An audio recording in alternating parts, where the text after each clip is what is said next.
Nesses dias, eu estava fazendo meu devocional e eu tive uma lição. Se você quer empreender, não confie em si mesmo.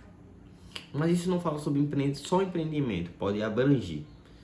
E o que acontece? Toda vez que eu me acordo, eu sempre pratico o no food, no Bible. Ou seja, sem comida, sem Bíblia, sem comida.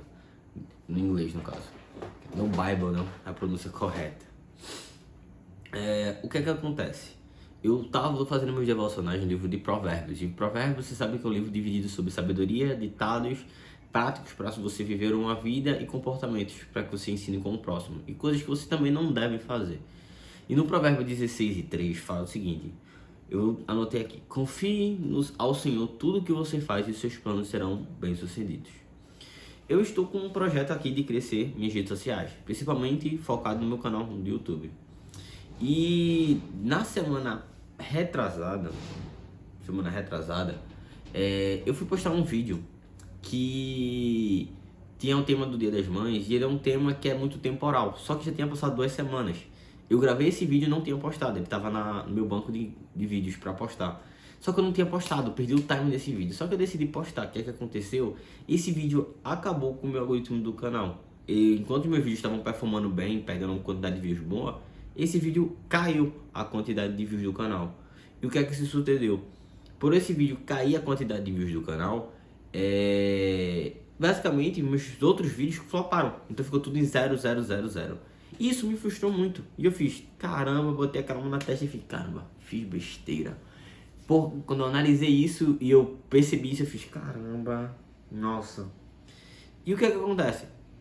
Quando a gente vem e percebe que a gente errou, a gente passa por um turbilhão de emoções. Então, você se sente frustrado, se sente triste. Eu me sentia triste, cabisbaixo, de poxa, caramba, que coisa errada, era só não postar. E você se arrepende e bate aquele arrependimento e fica refletindo durante o dia. E eu sou uma pessoa que vamos chamar assim, do 8 ou 80. Ou eu planejo muito, muito, muito e tento ficar planejando e só fico no planejamento e não aplico. Ou eu sou uma pessoa que vai aplicar e executar na mesma hora. Então vai fazer tudo, quer fazer logo tudo de uma vez. E por esse motivo, eu preciso executar e aprender a ter mais equilíbrio de algo que eu estou desenvolvendo e que o Espírito Santo está trabalhando em mim. E ainda preciso melhorar muito, principalmente essa questão da paciência. Por quê? O YouTube é um jogo de longo prazo. Se é um jogo de longo prazo, ele é para 2 a 5 anos ele dá resultado. Alguns conseguem ter esse resultado mais rápido, mas não são todos. Se você pegar uma média aí, são extremamente pouquíssimos que deram resultado muito rápido. Então, eu saber que esse jogo é a longo prazo, eu deveria ter mais paciência e saber que eu vou cometer erros no meio do caminho. E o que acontece é que muitas vezes a gente tem um propósito de trabalhar, de querer algo dentro, só que a gente quer fazer esse propósito pela força dos nossos braços.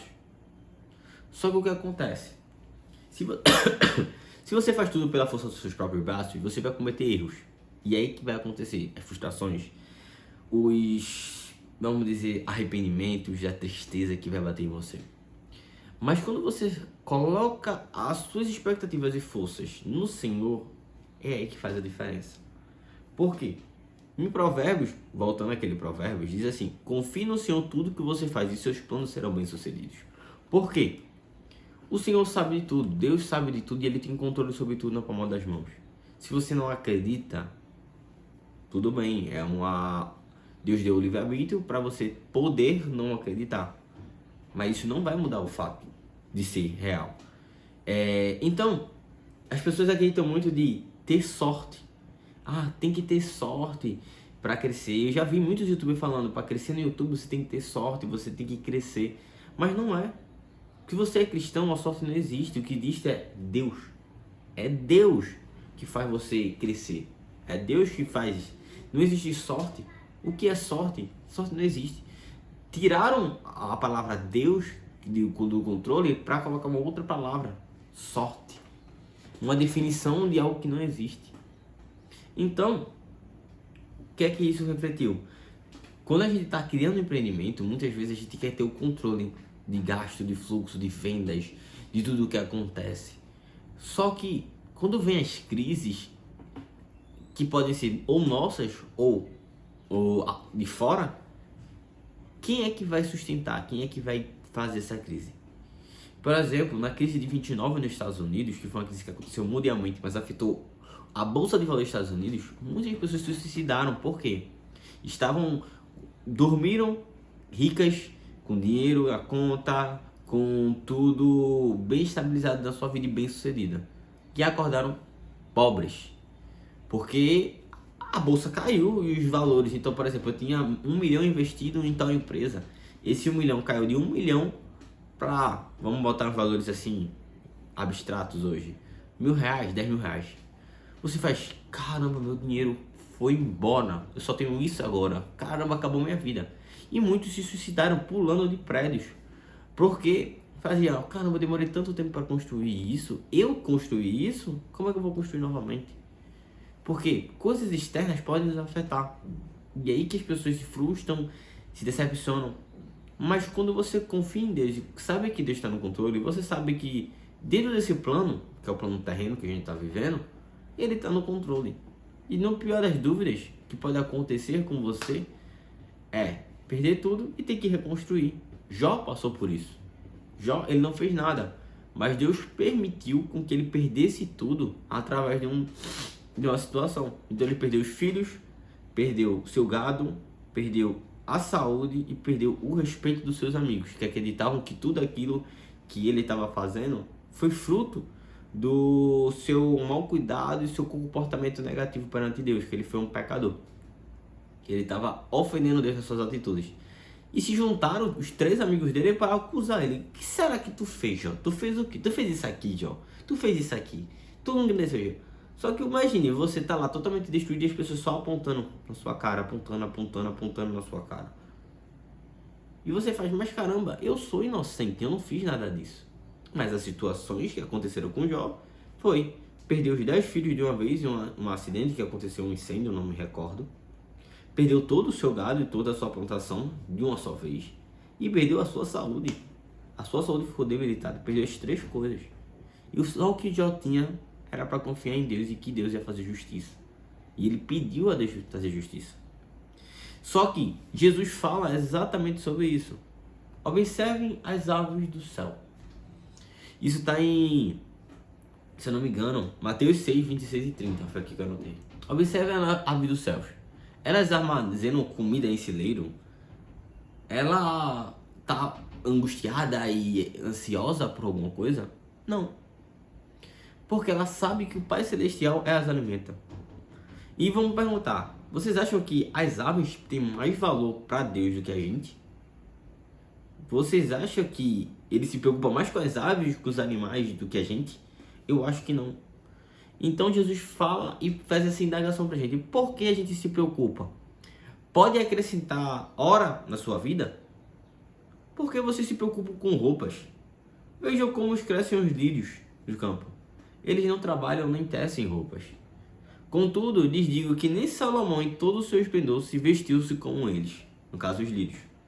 Se Deus veste assim até as ervas do campo, quem hoje existe e amanhã é lançado no fogo, não vestirá muito mais vocês, homens de pouca fé? E nisso fala muito sobre isso. A gente tem que ter uma coisa chamada fé, de acreditar que para empreender, para fazer planos e projetos, quem vai cuidar disso é Deus. Quantas pessoas têm sucesso que você pergunta, como é que você teve sucesso? Cara, Deus. Porque foi Deus que foi dando oportunidades e situações que beneficiaram elas. Então, por exemplo, eu tenho a oportunidade de gravar um vídeo porque eu tenho uma câmera boa, tenho acesso à internet e tenho um local pelo menos para gravar. Mas tem gente que vive em situação de miserabilidade, que nasceu em uma sociedade miserável. Vamos colocar aqui uma pessoa, por exemplo, eu nasci em Recife, capital, ou seja, tenho acesso a coisas mais fáceis. Nasci com acesso mais fácil à educação para poder falar e o estudo, com acesso à internet e também com acesso à tecnologia. Mas vamos botar uma pessoa que nasceu em 1909 na África, enquanto acontecia a guerra, as situações, apartheid, entre várias outras coisas. Eu não lembro se foi em 1909, tá, gente? Se eu errei, me perdoe com datas. Mas na África, ela nasceu na África vindo dentro de uma cidade não tão próxima assim a ter acesso, nasceu em uma cidade do interior, com pouco acesso à educação e à tecnologia. Como é que essa pessoa ia conseguir se desenvolver se ela nasceu nesse ambiente? Logo, eu fui beneficiado com isso, mas aquela pessoa vai passar mais dificuldade do que eu. Mas ambas para Deus têm o mesmo valor. E o que Deus quer falar é sobre a preocupação com o futuro. Que do mesmo jeito que Ele cuida das aves do céu, se a gente tiver fé nele, Ele vai cuidar de nós. Ele vai cuidar de você. Ele vai cuidar da sua empresa. Ele vai cuidar dos seus empreendimentos, dos seus investimentos. Ele vai cuidar da sua família, Ele vai cuidar da sua vida. Mas a confiança e a fé tem que ser nele, que Ele vai fazer o melhor para cada situação. Existem muitas pessoas que falam, mas certo, e para aquelas pessoas que ocorreram mal no mundo, uma criança que teve câncer, são situações. Tudo isso veio fruto de uma decisão dos nossos antepassados. Quando Adão e Eva decidiram não comer o fruto da árvore do bem e do mal, a consequência foi a morte e doenças. Antes de tudo isso, Deus não criou o homem para se ferir com mortes e doenças. Mas isso foi uma consequência que veio da decisão da própria humanidade. Certo, mas não foi eu que decidi. Certo. Se os pais, você não decidiu vir ao mundo e morar na África. Eu não decidi vir ao mundo e morar em Recife. Foi a decisão dos meus pais. E eu tenho consequência disso, da decisão dos meus pais. Da criação dos meus pais. Eu não decidi falar português. Mas meus pais, por falarem em português, e não quiserem dominar o inglês e me ensinar inglês, por decisão deles, eu, Danilo, não dominei o inglês e não tenho o inglês como língua nativa. Isso é uma consequência. Então, nesse vídeo eu quero resumir em alguns pontos. O primeiro, não confie na força dos seus braços. Somos falhos, passamos por crises, seja interiores ou exteriores que podem passar. Segundo, Deus cuida e você tem um valor para Ele. Você tem importância para Deus. E o terceiro, saiba que as dificuldades da vida vêm para todos, não da mesma forma. Alguns vão passar por dificuldades maiores, outros com dificuldades menores. Mas a gente deve ter fé em Deus, porque esse plano aqui é passageiro. A vida é como um sopro. Ela vai simplesmente extinguir em algum momento. Mas é algo muito mais além disso aqui, que é a eternidade, que foi algo que Jesus nos prometeu. Então, descanse em Deus, confie nele, e é isso que eu quis trazer nesse vídeo. Se você gostou, deixa seu like, compartilha para que mais pessoas ouçam sobre isso. Aqui vai estar um card mostrando a minha imagem para que você se inscreva, e aqui uma foto para que você continue aprendendo comigo. Lembre-se, seu futuro depende do que você aprende hoje.